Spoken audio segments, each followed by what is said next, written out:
What Lives in the Woods, Chapter 15. Will takes me to an ice cream shop. It's enormous and has a man in the front window actually making the fudge while people watch. I stare, mesmerized, as he pours the hot chocolate out of the bowl and onto a marble table. The table must be cold because he uses a scraper to start moving around the chocolate, which is already getting solid on the bottom. My mouth waters. Tell me what you want and I'll get it. You grab a table. Cool.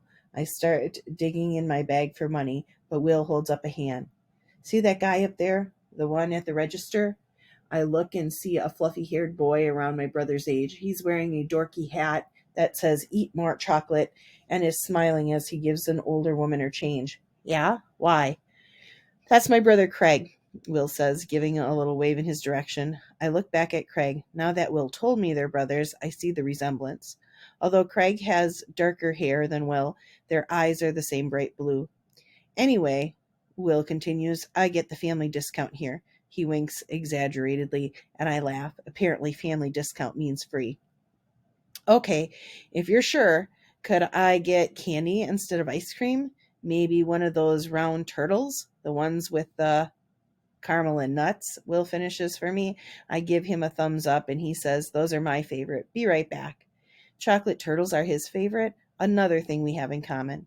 Will returns to the table a few minutes later. He has a paper bag in his hand, 2 turtles, and a peanut butter cup to share. He uses a plastic knife to split the extra piece. You aren't allergic to peanut butter, are you? People, please say no, because these things are really good. No, I say gratefully, taking my half and sinking my teeth into it. Holy cow, Will wasn't kidding. It's incredible. So, he says around a mouthful of chocolate, what's going on? It's not that big of a deal, I answer, even though that's not true. What happened in my room last night was a big deal. It was scary. I just heard some things in my room last night. Like what? Whispering mainly. The storm woke me up, and that's when I started hearing it. I also thought I saw the mannequin that's sitting in the corner move. Heat rises into my cheeks.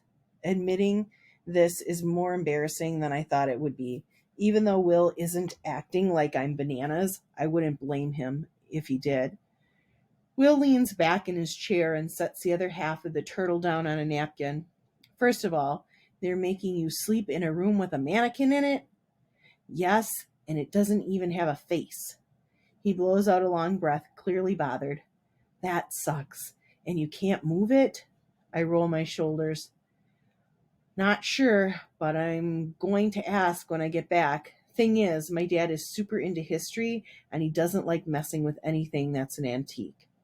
Ugh, my dad doesn't care about history, but he really cares about our thermostat because he doesn't like anyone touching that. The bill will just skyrocket, he mimics. I laugh. Even if I don't find out much from Will today, I'm glad I came. He's funny and nice. He's also better than a faceless mannequin and a terrifying speaking tube. So there's that. Back at the restaurant, you said there are other legends about Woodmore. What were you talking about? Something dark flickers in his expression. The shadow people? I don't know much really, but I've heard little bits and pieces about the legends since I started coming here when I was 6. Apparently, a lot of people who have visited or stayed at Woodmore Manor have left in a big hurry because they saw or heard something. Scary shadows mainly. Sometimes they have glowing eyes. He stops abruptly and meets my eyes. Do you believe in that kind of stuff? Curses and ghosts and all that? Do I? Before coming here, I think I would have said no. I've never seen or heard anything unexplainable before. In the books I read, there's usually a good explanation for the mysterious happenings, even in stories like Murder on the Orient Express, where the perfect footprint-free snow around the trapped train might make it seem like the murder is impossible to solve. It's not. Agatha has an explanation. She always does. But this is different. I'm not trying to solve a murder, and I don't have any real suspects. I've only got legends that might be nothing more than campfire stories, the campfire stories that Dad claims they are. Is it weird if I say I don't know if I believe in it?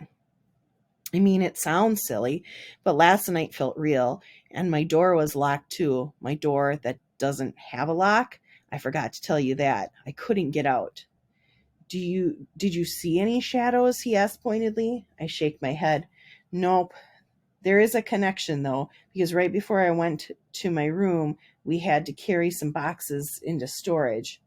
And the storage was in the ballroom you told me to stay away from. His mouth drops open.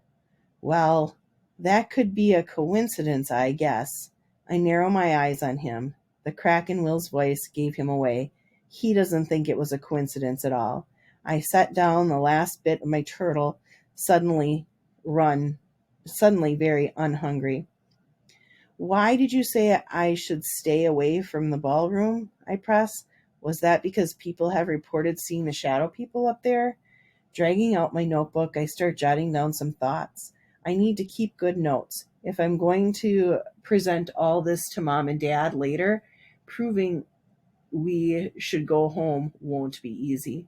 Will nods reluctantly. Yeah, the couple that runs the bed and breakfast on the street love creepy things. One time, they came into the store looking for books on Saugatuck history.